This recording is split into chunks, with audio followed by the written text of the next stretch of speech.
there's still some more big guys here that we need to talk about, namely the wide receiver out with the Washington Commanders, Terry McLaurin. He has been a rock for this team. I think a lot of people in the DMV really look at him as one of the quote-unquote faces of the franchise beyond that of a Jaden Daniels, who's still relatively new to the team, only entering his sophomore season. 5 straight seasons with 1,000+ receiving yards, and he's not among the top 10 highest paid receivers. Don't think he's going to be going out there asking for that top tier level of money. But Sam, there's got to be a whole lot of pressure, I would imagine, on the Commanders to try to get him in, get him acclimated with Deebo Samuel, who's coming in to a brand new offense, trying to get acclimated there. How important do you think it is that they actually have McLaurin there for training camp to be able to help all of this, these new pieces that they've brought in, Laramie Tunsil, all these guys kind of just like mold together? Yeah, I mean, I think there's quite a lot of pressure to get. I think this is a deal that should get done pretty quickly. Like, I feel like Washington, I mean, should in terms of, you would not expectations. I don't expect this deal necessarily to get done quickly. I think it's a deal that by rights should get done quickly because Terry McLaurin has been, battling it out through his career without quarterback so far. They finally get him a quarterback. He racks up a ton of touchdowns. Okay, the yardage wasn't spectacular, but like the connection with Jaden Daniels was really good. So let's get him in the building. Let's get him signed. Let's start moving this thing. And from Washington's point of view, I think everyone's going to be really excited about them the way they were for Houston a year ago. This team was fantastic. They went to a championship game. Like, now's the time. We bring in Laramie Tunsil. We bring in Deebo Samuel. Let's go win stuff. I think they actually need to be guarding more against, like, let's make sure this thing doesn't slide backwards because it's a pretty old roster. It shouldn't have been where it was a year ago. Like, it shouldn't have made the championship game. It required Jaden Daniels making some miracles happen. I think they need to, make sure they have a good preseason training camp, hit the ground running so that they don't slide backwards and forget, winning a Super Bowl, but actually don't, underachieve this year. I totally agree with you. And you look at some of the moves they've made, like the Deebo Samuels, the Laramie Tunsils, the Marshawn Lattimores, those are guys who are up there in age. And there was a reason why they were available in trade in the first place. I've been surprised at this entire Terry McLaurin situation just because I didn't really take much of it seriously initially because, like you said, Sam, this should be a common sense thing. Like, finally, he has a quarterback. When he didn't have a quarterback, he was still productive.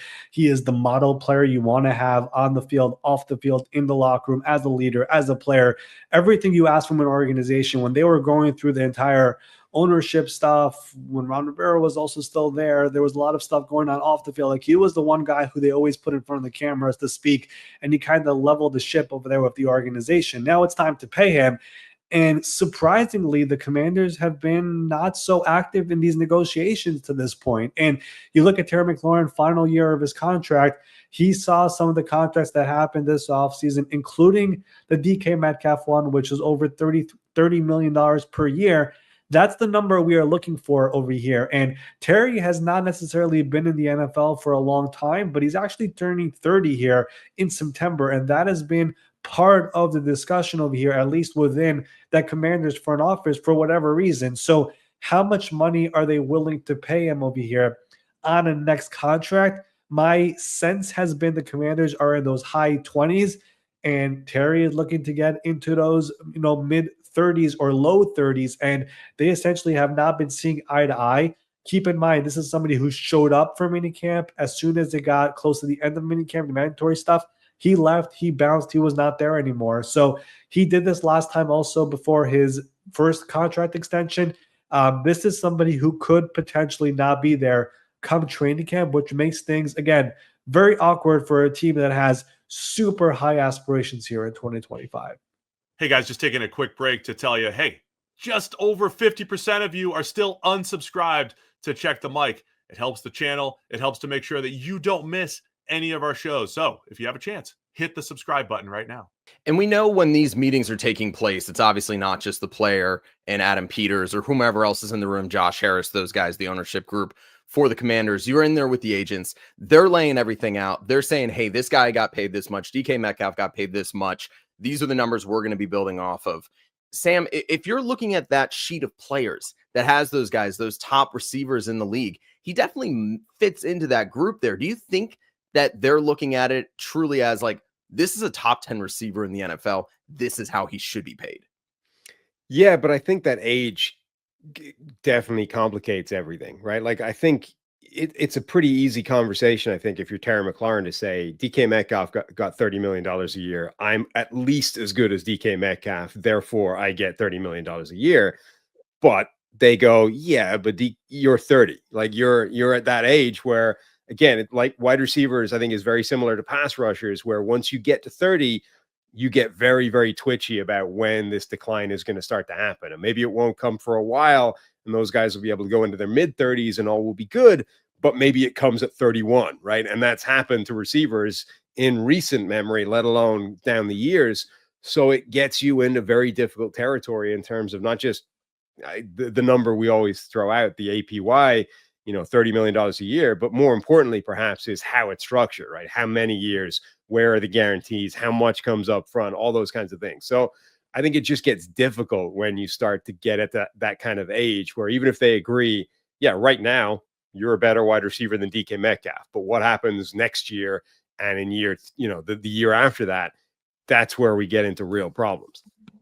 Well, Ari, do you think what the Commanders are actually going to be looking at with Terry then is front loading that deal? You've got a quarterback on a rookie contract. Do you imagine there being one of those kind of deals, not the Tyreek Hill numbers where you see the fake numbers so the APY stays high later in the deal, but one of which that you see the guaranteed money pretty much stacked on the front end? So when that time is for the Jaden Daniels extension to inevitably come, that they can just say, hey, Terry's probably going to be off the books when he's 33. Yeah, that would be an ideal kind of compromise in this situation. But like I said before, for whatever reason, the communication between both these sides have not been in the most wonderful place, I would say, to this point. And that's been kind of the surprising part from Terry's people. It's like I said before, he's been a model player throughout his tenure here. And then last year, there was finally some success and some incredible plays and highlight plays that Commanders fans will never forget about. Terry was very much involved in many of those, and now you guys are not taking him seriously as one of your cornerstone players. That has been kind of the sticking point to this point, and the surprising part in all of this as to why all of a sudden you're getting some of these, reports out there that he's frustrated and not happy, and what are his next steps going to be? So yes, that would make sense, doing a shorter term deal with good cash flow. And eventually, once Jaden does become contract extension eligible and Terry is going to be 32, 33 years old, that's when the fully guaranteed money in the contract maybe goes away. And now those years of the contract become team options because it's not guaranteed. That would make sense. But they have not even had those type of conversations to this point.